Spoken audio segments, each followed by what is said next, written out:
India special में आपका स्वागत है। मैं हूं मनोज सैनी और मुद्दा है मैं ना जाऊंगा। पूर्व मुख्यमंत्री कमलनाथ, पीसीसी चीफ अध्यक्ष कमलनाथ ने साफ कर दिया कि मैं कहीं नहीं जाऊंगा। आप कुछ भी कहते रहे, चर्चाएं कुछ भी चलती रहे, अटकलें कुछ भी होती रहे, लेकिन मैं कहीं नहीं जाऊंगा। अब तो अंतिम समय तक मध्य प्रदेश में ही बिताऊंगा। कमलनाथ ने हाल ही में राजनीति से आराम लेने की बात कही थी, जिसे उनके राजनीतिक संन्यास से जोड़कर देखा जा रहा था। अब कमलनाथ ने साफ कर दिया है कि वह दिल्ली नहीं जा रहे हैं और ना ही आराम कर रहे हैं। गुरुवार को कमलनाथ ने कहा कि पार्टी हाईकमान जो भी फैसला करेगी वह मुझे मंजूर है। पूर्व मुख्यमंत्री कमलनाथ ने कहा कि मैं दिल्ली नहीं जाऊंगा, मैं आराम नहीं करूंगा। मैंने कभी किसी पद के लिए आवेदन नहीं किया था। पार्टी का नेतृत्व जो भी निर्णय लेगी वो मेरे लिए स्वीकार होगा, लेकिन मैं मध्य प्रदेश में ही रहूंगा।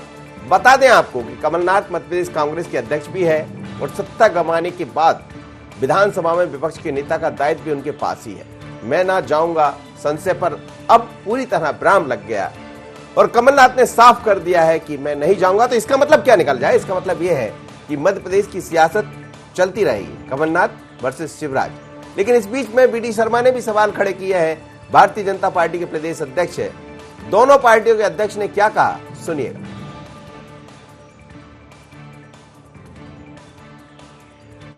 एक प्रश्न जो मुझे लगता है आप जरूर पूछेंगे और मेरे से लोग पूछते रहे कि क्या आप दिल्ली जा रहे? मुझसे कई ने पूछा है कि आप दिल्ली जा रहे। मैं एक बात स्पष्ट करना चाहता हूँ कि मैं कहीं नहीं जा रहा। मैं मध्य प्रदेश में रहूँगा। मेरा बाकी जीवन मध्य प्रदेश में कटेगा और ना तो मैं आराम करने जा रहा हूँ। ये किसी ने छाप दिया कि कमलनाथ अब आराम करेंगे। हाँ, मैंने कहा था, मैं छिंदवाड़ा में था, वहाँ मैंने कहा सब संघर्ष का समय फिर से आया और चर्बी ना चढ़ जाए आप पर, सबको संघर्ष करना है। अगर आप लोग आराम करेंगे मैं भी आराम करने को तैयार हूँ। इस संदर्भ में ये बात आई थी। तो इसका एक लाइन, मैं आराम करने जा रहा हूँ छात्र, और किस संदर्भ में थी? मैं क्या आराम करने लायक दिखता हूँ आपको? कहावत बेगानी शादी में अब्दुल्ला दीवाना, ऐसे हाल कमलनाथ जी के हैं। इतने दिनों बाद कमलनाथ जी को भी याद आ रही है। मध्य प्रदेश के अंदर कांग्रेस आंदोलन का आह्वान कर रही थी, कमलनाथ जी गायब थे। मध्य प्रदेश का किसान माननीय प्रधानमंत्री जी के साथ इन कानूनों के साथ खड़ा है। अब किसान कांग्रेस के साथ नहीं है तो कमलनाथ जी छिंदवाड़ा में पहुंच करके विचार कर रहे हैं कि कुछ तथाकथित किसान कहीं से करके हम अपनी अस्तित्व को कैसे बचाएं। और कमलनाथ जी ने इस बात का उल्लेख किया था, इस बात का जवाब दें कि कांग्रेस का 2019 का जो घोषणा पत्र है उसके अंदर इन कानूनों के बारे में कांग्रेस ने जो वादा किया था घोषणा पत्र के अंदर, तो क्या वो झूठा था? ये कमलनाथ जी को बताना चाहिए। देश भी जानना चाहता है, मध्य प्रदेश की जनता भी जानना चाहती है। झूठ, छल, कपट के आधार पर ही केवल राजनीति नहीं हो सकती। और कमलनाथ जी ने कहा था कि कॉन्ट्रैक्ट फार्मिंग छिंदवाड़ा के अंदर तो हमने 10 साल पहले शुरू कर दी थी। ये कोई हम लोगों ने नहीं कहा। कॉन्ट्रैक्ट फार्मिंग इस कानून का एक अहम हिस्सा है और कमलनाथ जी कहते थे कि ये हमने बहुत पहले शुरू कर दी थी। तो कमलनाथ जी जरा आप ये बताइए कि अगर, और वहां के फार्मर्स के, कॉन्ट्रैक्ट फार्मिंग करने वाले किसानों ने बयान दिए थे, आपके मीडिया के मित्रों ने ही छापा था, ये किसानों के बहुत हित में है आज के समय में। तो कमलनाथ जी आप ये दोहरा चरित्र, एक और आप ये कहते हैं और दूसरी ओर आप ये कहते हैं। चलिए, दो बातें कमलनाथ ने कही थी। एक तो ये कि मैं नहीं जाऊंगा, मैं कहीं नहीं जाऊंगा, मध्य प्रदेश में ही रहूंगा। दूसरी बात, किसान आंदोलन जो चल रहा है उसको लेकर भी उन्होंने कहा है कि मध्य प्रदेश में एक 25 तारीख को घेराव करने जा रहे हैं राजभवन का और उसमें बात कही जाएगी कि किसानों के आंदोलन के साथ कांग्रेस भी खड़ी। देर हो गई, लेकिन उसी बात पर बीडी शर्मा बोल रहे थे कि किसान कॉन्ट्रैक्ट फार्मिंग की जो बात कर रहे हैं, तो जरा समझ लें कमलनाथ जी, बेगानी शादी में अब्दुल्ला दीवाना। पर समझते हैं, मेरे साथ इस वक्त संदीप मिश्रा जोड़ रहे हैं। सियासत बहुत गरमाई है मध्य प्रदेश की, कई तरह से आज दिन भर चर्चाओं के विषय बने हुए हैं। ज्योतिरादित्य सिंधिया भी मध्य प्रदेश में है, बीडी शर्मा से मुलाकात करने भी पहुंचे हैं। लेकिन सबसे बड़ी खबर यही है कि कमलनाथ ने कह दिया संदीप कि मैं नहीं जाऊंगा। क्या चर्चा है सियासत में और इसके क्या मायने निकाले जाए? क्या ये मानकर चले कि शिवराज वर्सेस कमलनाथ बने रहेंगे मध्य प्रदेश में, और जो 2.5-3 साल का वक्त है वो दिन भर चर्चा में रहेगा, खबरें खूब मिलने वाली।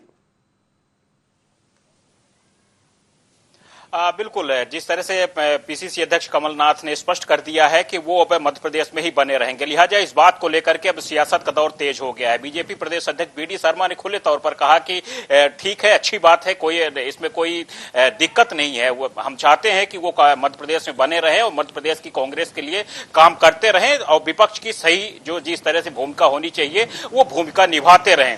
लेकिन यहाँ पर उन्होंने खुले तौर पर कहीं न कहीं जिस तरह से कटाक्ष किया है और खुले तौर पर कहा है कि बेगानी शादी में अब्दुल्ला दीवाना, यानी कि उनका साफ कहना है कि जिस तरह से कृषि कानून को लेकर के यहाँ पर आरोप और प्रत्यारोप का दौर उनकी तरफ से चल रहा है वो कहीं न कहीं गलत है, क्योंकि कहीं न कहीं कॉन्ट्रैक्ट फार्मिंग की जो बात वो करते हैं, उन्होंने ये भी कहा कि पहले ही उन्होंने अपने यहाँ लागू करने की बात कही। आज अब वही चीज अब अगर मोदी सरकार कर रही है तो इसको गलत बता रहे हैं, मध्य प्रदेश में आंदोलन करने की बात कर रहे हैं खुले तौर पर। संदीप, मैं ये समझना चाहूंगा आपसे कि जिस तरह से कमलनाथ ने कहा कि मैं नहीं जाऊंगा, तो इसको लेकर भी क्या कहा बीडी शर्मा जी ने, और भारतीय जनता पार्टी के अंदर निश्चित रूप से बात होगी। आपको याद होगा कि 2018 में ये कतई नहीं कहा जा रहा था कि कांग्रेस की सरकार बन जाएगी, लेकिन कमलनाथ ये कह रहे थे सरकार बनेगी, और सरकार बनाने में कामयाब रहे थे। संगठन के वो भी बहुत अच्छे मास्टर हैं, क्योंकि उन्होंने संगठन बढ़ने और गढ़ने का काम किया। ये बात अलग है कि खेल बिगड़ गया और सरकार भारतीय जनता पार्टी की बन गई, लेकिन वो बांध के चलने वाले नेता तो है, इसमें कोई शक नहीं है, और इसीलिए शायद अब बीजेपी के लिए भी चैलेंज होगा।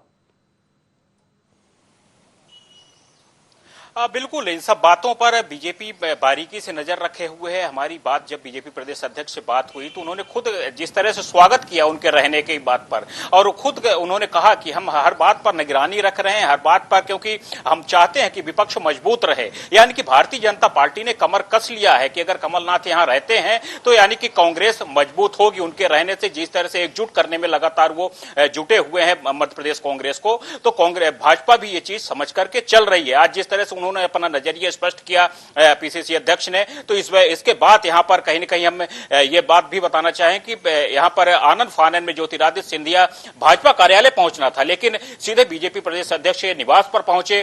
करीब 20 मिनट तक दोनों नेताओं के बीच में चर्चा हुई। ज्योतिरादित्य सिंधिया जब बाहर निकले उनसे भी हमारी फिर चर्चा हुई, तो उसके बाद ज्योतिरादित्य सिंधिया ने भी कहा कि पहले तो कोई इनके पास तैयारी नहीं थी, आज अब कार्यकर्ताओं में कहीं न कहीं जान फूंकने के लिए इस तरह से तरह तरह के बयान दे रहे हैं कि अब हम मध्य प्रदेश में रहेंगे और मध्य प्रदेश के काम के लिए काम करेंगे। तो उसे खुले तौर पर ज्योतिरादित्य सिंधिया ने भी यहां पर स्पष्ट किया है कि पहले तो जब तक सरकार थी तब तक उन्होंने कुछ किया नहीं, और आज अब जब सरकार नहीं है तो यहां पर शिवराज सरकार पर निशाना साध रहे हैं, आंदोलन करने की बात कर रहे हैं, लेकिन उनके पास करने के लिए कुछ है नहीं। चलिए संदीप, बहुत धन्यवाद आपका। मेरे साथ दो मेहमान जुड़ रहे हैं इस वक्त। पवन देवलिया हैं, वरिष्ठ पत्रकार। पवन जी, आपका स्वागत, और साथ ही दुर्गेश शर्मा जी है, कांग्रेस के प्रवक्ता हैं। दुर्गेश जी, सबसे पहले आपसे ही समझ लेते हैं, ये चर्चा खूब चली थी, हालांकि ये चर्चाएं थी, खुद सज्जन वर्मा भी कहे थे कि जगह खाली है दिल्ली में, हो सकता है कि वो दिल्ली की तरफ रुख कर दें, लेकिन मध्य प्रदेश के कोई भी नेता नहीं चाहते हैं कि वो दिल्ली जाए। आखिरकार कमलनाथ जी यही रहेंगे, तो क्या रणनीति तैयार हो गई है नगर निगम से लेके और 2023 तक की? बिल्कुल, हर रणनीति के लिए हम तैयार हैं, हर युद्ध के लिए हम तैयार हैं, और कमलनाथ जी का नेतृत्व तो हमको जो संबल देता है, वो संबल के साथ में हम निश्चित मध्य प्रदेश में एक बार जनता की सेवा करने के लिए फिर से मैदान में बहुत जल्दी। आइए दुर्गेश जी, आपकी आवाज मुझे नहीं मिल पा रही, फिर से अपनी बात कीजिएगा। मैंने ये कह रहा हूँ कि कमलनाथ जी के नेतृत्व में हम हर स्तर पर लड़ने के लिए, जीतने के लिए और जनता की सेवा करने के लिए तैयार हैं।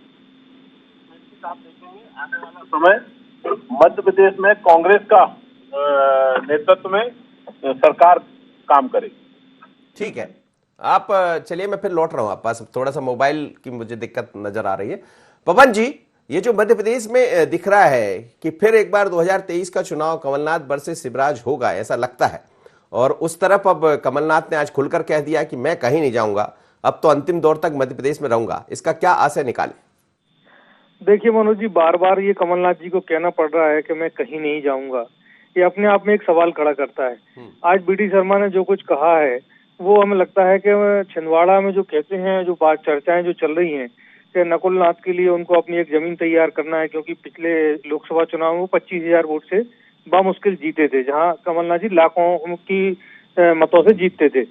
तो अब जो आने वाला समय है वो उनकी अगली पीढ़ी के लिए समय है, उसको स्थापित करना होगा। और हमें लगता है कि इसीलिए बार बार कमलनाथ जी कह रहे हैं कि मैं कहीं नहीं जाऊंगा, क्योंकि देश में कोई कमलनाथ जी का अस्तित्व नहीं है। मध्य प्रदेश में उनकी पूंछ पर आके उनको जानते हैं, वो एक्स सीएम है यहाँ के। तो मुझे लगता है कि कमलनाथ जी का जो मध्य प्रदेश की राजनीति में अभी 3-4 साल और सक्रिय बना रहना, क्योंकि मध्य प्रदेश में अब कांग्रेस के पास कोई चेहरा भी नहीं है। दिग्विजय सिंह के नाम पे कोई वोट देता नहीं है मध्य प्रदेश में, ये आप भी जानते हैं, सब लोग जानते हैं। तो निश्चित रूप से कांग्रेस को एक ऐसे स्तंभ की जरूरत है जिसके पास सारे लोग, जो कहना चाहिए, जो दूसरी पंक्ति के नेता हैं वो खड़े रह सकें। तो कांग्रेस के लिए कमलनाथ की अभी आवश्यकता है, और 2-3 साल मुझे लगता है कि वो सक्रिय राजनीति में रहेंगे। हाँ, दिल्ली में जरूर स्थान खाली हुए हैं 2-3 बड़े नेताओं के निधन के कारण, और दिल्ली के जो नेता हैं वो भी एक ऐसा नेता वहाँ चाहते हैं जिसको सर्वमान्य रूप से स्वीकार किया जाता हो। तो निश्चित रूप से कमलनाथ जी के बाद दोनों ऑप्शन खुले हुए हैं, क्योंकि दिल्ली में अभी कांग्रेस की स्थिति बिल्कुल जीरो की है। मतलब जो नेतृत्व है वो भी एकदम ठंडा जैसा पड़ा है। तो मध्य प्रदेश में उनकी सक्रियता रहेगी, और आने वाले समय में 2-3 सालों में लगातार चुनाव है, और अगर चुनाव में कांग्रेस सर्वाइव कर जाती है तो मुझे लगता है कि अच्छे मजबूत विपक्ष की भूमिका में कांग्रेस खड़ी हो सकती है। बिल्कुल आपने ठीक कहा। और इस वक्त उमेश शर्मा जुड़ रहे हैं मेरे साथ, भारतीय जनता पार्टी के प्रवक्ता है। उमेश जी, स्वागत है आपका। 2023 और नगरीय निकाय दोनों बड़े शानदार होने वाले हैं। कमलनाथ कह रहे हैं कि मैं कहीं नहीं जाऊंगा। चर्चा ये थी कि वो संन्यास लेने वाले हैं, ऐसा कहीं से निकल गया था उनके मुंह से, बाद में उन्होंने उसको भी ठीक किया है। फिर चर्चा ये चली कि वो दिल्ली जाने वाले हैं, लेकिन आज उन्होंने स्पष्ट किया कि मैं कहीं नहीं जाऊंगा। तो क्या ये माना जाए कमलनाथ वर्सेस शिवराज? कमलनाथ जी नहीं जा रहे हैं, ये तो भारतीय जनता पार्टी के लिए प्रसन्नतादायक समाचार है, और हम इस बात का अभिनंदन करते हैं कि हमको एक सकारात्मक सोच वाला विपक्ष का नेता यहाँ पर अगले 3 सालों तक भी प्राप्त होगा। और इसी सकारात्मक सोच के साथ आने वाले 2023 के बाद 2028 तक भी हम तो परमेश्वर से प्रार्थना करते हैं कि कमलनाथ जी विपक्ष के नेता के रूप में हम सबके एक सकारात्मक विचारधारा के साथ एक विपक्ष के राजधर्म का निर्वहन यहाँ पर करते रहे, लंबे समय तक रहे। तो भारतीय जनता पार्टी के लिए तो प्रसन्नतादायक समाचार है। इस समाचार से अगर किसी व्यक्ति को सबसे ज्यादा वेदना प्राप्त हो रही होगी तो वो माननीय दिग्विजय सिंह जी है, क्योंकि कमलनाथ जी के मध्य प्रदेश में टिके रहने से जिस व्यक्ति का प्लान भी फेल हो रहा है वो दिग्विजय सिंह जी है। उन्होंने अपने प्लान ए के अंतर्गत बहुत सफलतापूर्वक ज्योतिरादित्य सिंधिया जी को कांग्रेस पार्टी से विदाई दिलाकर ही उनकी हसरतें समाप्त हुई थी, और उनको लग रहा था कि अब कमलनाथ जी दिल्ली प्रस्थान कर जाएंगे तो उनके राजकुमार के लिए मार्ग प्रशस्त हो जाएगा। और अब कमलनाथ जी ने ना जाने का निर्णय करा है, तो इससे सबसे ज्यादा अगर कोई आहत होगा, सबसे ज्यादा कोई दुखी होगा तो माननीय दिग्विजय सिंह जी होंगे। अब भारतीय जनता पार्टी को इस बात से कोई अंतर नहीं पड़ता है कि कमलनाथ जी कांग्रेस पार्टी का विपक्ष का नेतृत्व करेंगे या दिग्विजय सिंह जी करेंगे या उनके पुत्र करेंगे या कांग्रेस पार्टी का कोई और नेता नेतृत्व करेगा। हम तो केवल ये अपेक्षा करते हैं सकारात्मक विपक्ष की भूमिका ये मित्रगण निभाते रहे, और भारतीय जनता पार्टी एक लोकतांत्रिक और लोक कल्याणकारी सुशासन के राज्य की दिशा में तेजी से आगे बढ़ रही है। और मध्य प्रदेश के मुख्यमंत्री शिवराज जी के नेतृत्व में हम नगरीय निकाय के चुनाव में भी विजय प्राप्त करेंगे। आने वाला 2023 का चुनाव है वो भी भारतीय जनता पार्टी के लिए मंगलकारी परिणाम लेकर आएगा। तो कांग्रेस पार्टी का नेतृत्व कौन करेगा ये भारतीय जनता पार्टी के लिए रंचमात्र और राई बराबर भी चिंता का विषय नहीं है। कमलनाथ ये भी कह रहे हैं कि अब हम मैदान में उतरने की तैयारी में हैं और किसान आंदोलन को लेकर घेराव भी करेंगे और ये बताएंगे कि आखिर है क्या। तो थोड़ी सी देर जरूर हुई है, लेकिन मुश्किल आपके लिए नहीं, कोई मुश्किल नहीं है, मैदान में रहना ही चाहिए। अगर आप विपक्ष की राजनीति कर रहे हैं तो ये नितांत आवश्यक है कि आप सत्ता पक्ष को मुद्दे आधारित और नीतिगत निर्णय के आधार पर आपको घेराबंदी करना भी चाहिए। ये आपका लोकतांत्रिक धर्म है और हम आपके इस लोकतांत्रिक धर्म का असहमति के बावजूद सम्मान करते हैं। और जहां तक कांग्रेस आंदोलन की जो धमकी उन्होंने दी है, तो हम तो शुरू दिन से ये आरोप लगा रहे हैं कि किसानों में कोई असंतोष नहीं है, किसानों के अंदर असंतोष पैदा करने का प्रयास किया जा रहा है। यही प्रयास कैप्टन अमरिंदर सिंह जी ने पंजाब में करा है, और अब कमलनाथ जी को भी ऐसा लग रहा है कि उनको जो है कि वो राष्ट्रीय राजनीति के फलक पर नाम को चमकाना है मध्य प्रदेश में रहते हुए। तो अब वो यहाँ पर कांग्रेस पार्टी के बैनर पे किसानों को भड़काने का काम कर रहे हैं। अगर किसानों को वेदना होती, किसानों को पीड़ा होती, किसान कहीं पर आकुल या व्याकुल होते, तो अभी तक किसान संगठन बहुत सारे काम करते हैं। यहाँ पर किसान संगठन मैदान में उतर गए होते। कांग्रेस पार्टी को राजनीति करना चाहिए, वो किसानों का दर्द लेकर। दुर्गेश शर्मा जी, मैं नहीं जाऊंगा यहां तक तो ठीक है, लेकिन क्या इसकी वानगी भी देखने को मिलेगी कि कमलनाथ अब मध्य प्रदेश में रहेंगे 25 तारीख से, जैसा आप लोग कह रहे हैं? आप देखते जाइए, मध्य प्रदेश के अंदर कांग्रेस कमलनाथ जी के नेतृत्व में हर हाल में आगे बढ़ रही है और बढ़ती जाएगी। और निश्चित कांग्रेस भारतीय जनता पार्टी को उसकी सही जगह सही मुकाम पर 2018 में भी पहुंचा चुकी थी, पर षड्यंत्र पूर्वक दुर्भाग्य से हमारे घर में से ही विभीषण निकल गए, जिसके कारण हम आज फिर साइड में हैं, पर हम फिर से फ्रंट खेलेंगे। और निश्चित अब जो हम ताकत के संग उभर के आएंगे, जो हमारी ताकत अब धीरे धीरे और आपको दिखाई दे रही है, जिस तरीके से हम मैदान में अपने आप को प्रस्तुत कर रहे हैं या जनता का जो भरोसा हम प्राप्त करके आगे बढ़ रहे हैं, वो 2023 से पहले ही आपको मध्य प्रदेश में उसको स्वरूप में दिखाई देगा।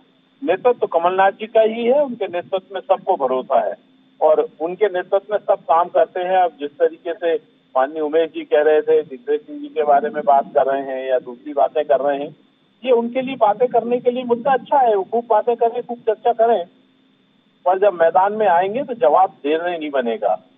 चाहे किसान आंदोलन हो या युवाओं के रोजगार की बात हो या मध्य प्रदेश में उद्योग लगने की बात हो, जिनके लिए कमलनाथ जी ने एक समुचित पूरा एक प्लान बनाया था, उस प्लान को इम्प्लीमेंट यदि नहीं किया गया इस सरकार के द्वारा, तो उसका जवाब इस सरकार को देना पड़ेगा।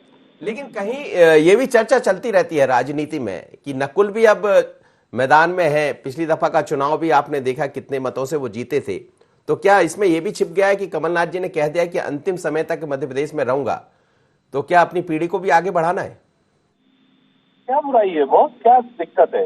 यदि जनता हमको चुन के कोई नेता देती है तो उस नेता के नेतृत्व में काम करने में कोई बुराई नहीं है। जनता का चुना हुआ जनप्रतिनिधि है, चाहे आप नकुलनाथ की बात करें, चाहे कोई और जितने साथी चुन के आए हैं, उनका चयन जनता ने किया है, जनता ने बनाया है कि आप हमारे नेतृत्व हो, ये हमारे नेता हैं। जो नेता जनता ने चुना है और जनता ने जिसको नेता बनाया है, उसके नेतृत्व में काम करने में, उसके नेतृत्व में आगे बढ़ने में किसी भी कांग्रेसी को और किसी भी भारतीय को कोई दिक्कत नहीं होती। पवन जी, यही एक सवाल है कि कांग्रेस को जोड़ने का काम तो कमलनाथ जी ने किया था और इसलिए 2018 में वापसी हुई, उसके बाद कांग्रेस टूट भी गई, सरकार चली गई, लेकिन एक ही मात्र ऐसा नेता लगता है मध्य प्रदेश में जो दिखाई देते हैं कि जोड़ने का काम अभी भी कमलनाथ करेंगे। तो क्या जिस तरह से अभी कांग्रेस की स्थितियां बदली है, बिगड़ी है, 25 तारीख को किसानों को लेकर आंदोलन करने की बात भी कांग्रेस कह रही है, क्या कुछ वापसी हो पाएगी, संजीवनी मिलेगी? देखिए मनोज जी, निश्चित रूप से कांग्रेस जो है बिखरी हुई थी, कमलनाथ जी ने एकत्रित किया, इकट्ठा किया और उनके नेतृत्व में चुनाव लड़ा गया। मुझे लगता है कि कांग्रेस के एक बड़े नेता, बड़ा चेहरा थे कमलनाथ जी, और उनके नेतृत्व में जब कांग्रेस इकट्ठी हुई तो लगा कि मध्य प्रदेश में एक स्थायी सरकार जो है वो चलने वाली है, अच्छा बहुमत मिलेगा। लेकिन कुछ कांग्रेस के नेताओं की अपरिपक्वता कहें या कमलनाथ जी की इंटेलिजेंस जो पूरी तरह फेल्यूर हुई कि उनसे तक वास्तविकता नहीं पहुंची और सरकार गिर गई, या कहना चाहिए उनका जो एजेंडा था वो फेल हो गया। तो इसमें निश्चित रूप से कांग्रेस में जो भी उठापटक हुई है या वो अपने कुनबे को नहीं संभाल पाए, तो जो नेतृत्व करता है उसी को जिम्मेदार ठहराया जाता है, उसी की जिम्मेदारी बनती भी है। और जहां तक विपक्ष की भूमिका में कांग्रेस की बात रही, तो हमें लगता है कि विपक्ष की भूमिका में भारतीय जनता पार्टी ने जो भविष्य में पिछले समय में जो रोल प्ले किया है और उसके कारण जो है भारतीय जनता पार्टी को आपने भी देखा होगा कि विरोध की राजनीति कितनी तीव्रता से वो करती है। तो कांग्रेस अगर इस भूमिका में आ जाती है और करती भी हो, करना भी चाहिए, क्योंकि भारतीय जनता पार्टी के पास अब कोई सामने दूसरा प्रतिद्वंदी भी नहीं है। तो मुझे लगता है कि अगर कांग्रेस इस तरह से अपने आप को जनता के बीच में प्रस्तुत करती है और विपक्ष की भूमिका का निर्वहन, और कांग्रेस आंदोलन हो या और दूसरे डीजल पेट्रोल की वृद्धि लगातार तेजी से बढ़ रही है, खबरें आप देख रहे हैं, लेकिन कांग्रेस के जो प्रवक्ता है या कांग्रेस के जो नेता हैं वो पता नहीं क्यों बोलने से परहेज करते हैं। तो निश्चित रूप से कांग्रेस को एक मजबूत विपक्ष की भूमिका निभाना चाहिए और मुझे नहीं लगता कि मध्य प्रदेश में कांग्रेस का कोई जनाधार खत्म हुआ है। वोट परसेंटेज भी अगर आप देखें, और जहां तक सिंधिया जी जो भारतीय जनता पार्टी में गए हैं और अभी नगरीय निकाय चुनाव होंगे, वो वोट उनके अपने कहना चाहिए प्रत्याशियों को लेके जो अभी उठापटक शुरू होगी, उसके बाद क्या समीकरण बनेंगे, ये बहुत सारी चीजें समीकरण तो आज भी दिखाई दे रहे हैं। आज भी दोनों साथ गए थे, हमने देखा राजगढ़ शिवराज जी और ज्योतिरादित्य सिंधिया। हालांकि वो ऐसे स्थान पर थे कि वहां साथ जाना कोई बहुत बड़ी बात नहीं है, लेकिन उसके बाद सीधे बीडी शर्मा के घर वो पहुंच गए। तो समीकरण तो भारतीय जनता पार्टी में भी दिख रहे हैं बदलते और कुछ चीजें परिवर्तित होते। एक चीज एक कांग्रेस का ध्यान अभी तक नहीं गया, मैं उस पर दिलाना चाहूंगा। दुर्गेश जी हमारे बहुत विद्वान साथी हैं, मित्र हैं। ज्योतिरादित्य सिंधिया जब भारतीय जनता पार्टी के राज्यसभा सदस्य नहीं बने थे, तब भारतीय जनता पार्टी उनके कार्यक्रम बाकायदा कार्यालय से जारी करती थी कि ज्योतिरादित्य सिंधिया जी आ रहे हैं और अब ये इनका कार्यक्रम हो जाएंगे। अब ज्योतिरादित्य सिंधिया उसी पैटर्न की राजनीति कर रहे हैं जब वो कांग्रेस में थे। उनके अपना कार्यक्रम दौरा जारी होता है और उस कार्यक्रम से अनुसार वो चलते हैं। और जहां तक मधुर संबंध की बात है कि आज शिवराज जी के साथ वो राजगढ़ गए या बीडी शर्मा के यहाँ चाय पीने जाने वाले हैं, तो इन सब चीजों के प्रदर्शन की आवश्यकता क्यों पड़ती है? नगर निगम आयुक्त ग्वालियर जो उनका सबसे विश्वसनीय अधिकारी था, उसको माननीय मुख्यमंत्री जी ने एक एजेंडे कहना चाहिए या सबके सामने बोल करके इसको हटाओ तत्काल। तो ये सब कहने की आवश्यकता क्यों पड़ी? क्योंकि उसको वापस बुलाने के लिए कोई पैरवी ना कर सके ज्योतिरादित्य सिंधिया जी जैसे नेता। इसलिए मुझे लगता है कि अंदर के खाने में कुछ ना कुछ चल रहा है जिसका फायदा कांग्रेस को उठाना चाहिए। जी उमेश शर्मा जी, अंदर के खानों में चर्चा कई तरह की है भारतीय जनता पार्टी में भी। हालांकि आप निश्चित रूप से डिनाई करेंगे इस बात को, लेकिन अब यदि ये तय हो गया कि कमलनाथ मध्य प्रदेश में रहेंगे तो आने वाले दिनों में यही सब मुद्दे लेकर भी कांग्रेस सामने आएगी। नहीं, एक तो मनोज जी मैं बहुत ही विनयशीलता के साथ आपकी बात का प्रत्युत्तर देता हूँ कि भारतीय जनता पार्टी में अंदर खाने में कुछ भी नहीं होता है। भारतीय जनता पार्टी के अंदर पारदर्शिता है, भारतीय जनता पार्टी के अंदर आंतरिक लोकतंत्र है, भारतीय जनता पार्टी की अपनी एक कार्य पद्धति है और उस कार्य पद्धति का जो मूलाधार है वो मूलाधार यही है कि भारतीय जनता पार्टी एक व्यक्ति आधारित राजनीतिक संगठन नहीं होने के कारण, विचार आधारित राजनीतिक संगठन होने के कारण सभी नेता जो है वो सामान्य भाव से, निष्प्रभाव से कार्यकर्ता के नाते काम करते। एक बात, चाहे वो ज्योतिरादित्य जी हो, शिवराज जी हो या बीडी भाई साहब हो। दूसरी बात जो मेरे विद्वान मित्र दुर्गेश भाई ने कही थी कि हमारे कुछ विभीषणों के कारण ये सरकार गिर गई थी, तो हम तो ऐसा नहीं मानते। हमारी तो स्पष्ट मान्यता है कि विभीषण जो था वो तो रावण कुल में पैदा हुआ था। तो हम तो कांग्रेस पार्टी को इस कुल का मानते नहीं है, हम तो बहुत सम्मान की दृष्टि से उनके साथ देखते हैं। और तीसरी बात जो उन्होंने कही थी कि कमलनाथ जी के नेतृत्व में बेरोजगारों के लिए जो एक योजना बनाई गई थी उसके लिए आंदोलन करा जाएगा और रोजगार के बारे में कहा, तो मुझे लगता है कि कोई बहुत कॉन्क्रीट योजना तो 15 महीने में बनी नहीं थी। बैंड बाजा बनाने के प्रशिक्षण जरूर शुरू करने की बात करी गई थी, 4000 का बेरोजगारी भत्ता देने की बात करी गई थी जो नहीं दिया गया, किसानों का 2 लाख कर्जा माफ करने की बात डंके की चोट करी गई थी जो नहीं करी गई। ये सारे कारण असंतोष का कारण बने थे। और फिर जो राजनीतिक प्रतिस्पर्धा थी, उस राजनीतिक प्रतिस्पर्धा का लाभ उठाते हुए दिग्विजय सिंह जी ने बहुत षड्यंत्र पूर्वक कमलनाथ जी और ज्योतिरादित्य सिंधिया की जोड़ी, जो संभावनाशील जोड़ी हो सकती थी, जो कांग्रेस की कमजोर जड़ों को बहुत मजबूती प्रदान कर सकती थी, उस जोड़ी को अलग अलग करने का काम करा। अब आने वाला समय जो है वो तो वरिष्ठ नेता, अब आप देखिए, मैं बहुत संक्षिप्त में खत्म करता हूँ कि कांग्रेस में जो सबसे बड़ा वैक्यूम है वो वैक्यूम ये है कि अब कांग्रेस में वो कद्दावर नेता मध्य प्रदेश में नहीं रहे, अब अर्जुन सिंह जी का युग नहीं रहा, अब मोतीलाल वोरा जी नहीं रहे। तो कांग्रेस के एक समय में जो विद्याचरण शुक्ला जी थे अविभाजित मध्य प्रदेश में, जो कांग्रेस के कद्दावर नेता थे वे बचे नहीं। अब ले दे के अगर कांग्रेस पार्टी के वरिष्ठ नेताओं की बात करी जाए तो 2 जनों पर निगाह टिक जाती है, एक कमलनाथ जी पर टिक जाती है और एक माननीय दिग्विजय सिंह जी पर टिक जाती है। और ये जो दोनों नेता है मनोज जी, ये दोनों नेताओं की जो मुझे लग रहा है कि भीतर की एक आकांक्षा है, एक को नकुलनाथ जी को स्थापित करना है, एक को राज्यवर्धन को स्थापित करना है। तो मुझे लग रहा है कि इनका जो अंदर खाना है, उस अंदर खाने के अंदर अब जो शतरंजी चालें चली जाएगी उसमें कहीं ना कहीं सियासत में शतरंगी चालें चली जाती है और चलते रहते हैं, सभी नेता चलते हैं, हर मौके का तलाश में रहते हैं। आप तीनों मेहमानों का बहुत बहुत धन्यवाद, आप मेरे साथ जुड़े। लेकिन मध्य प्रदेश में मुख्यमंत्री शिवराज सिंह चौहान है, लेकिन विपक्ष के नेता के रूप में कहें या पीसीसी अध्यक्ष के रूप में कहें, कमलनाथ ने साफ कर दिया है कि मैं नहीं जाऊंगा, मैं ना जाऊंगा। तो फिर क्या मध्य प्रदेश की सियासत गर्म रहेगी? ठंडी कितनी भी तेजी से पड़ रही हो, लेकिन अचानक ये तमाम तरह की चीजें, ये जो बातें, बदलाव सामने आया है, व्यापम का मुद्दा हो या कमलनाथ का ये कहना या शिवराज जी का लगातार गुड गवर्नेंस को लेकर जिस तरह से एक अलग तरह का एक्शन में दिखाई दे रहे हैं, तो तमाम तरह की चीजें बता रही है कि 2-2.5 साल भले चुनाव में बाकी हो, पर इस चुनाव के बीच में बहुत कुछ दिखाई देगा मध्य प्रदेश में। देखते रहिए, मैं ना जाऊंगा। इतना ही, बने रहिए IND 24 पर। नमस्कार।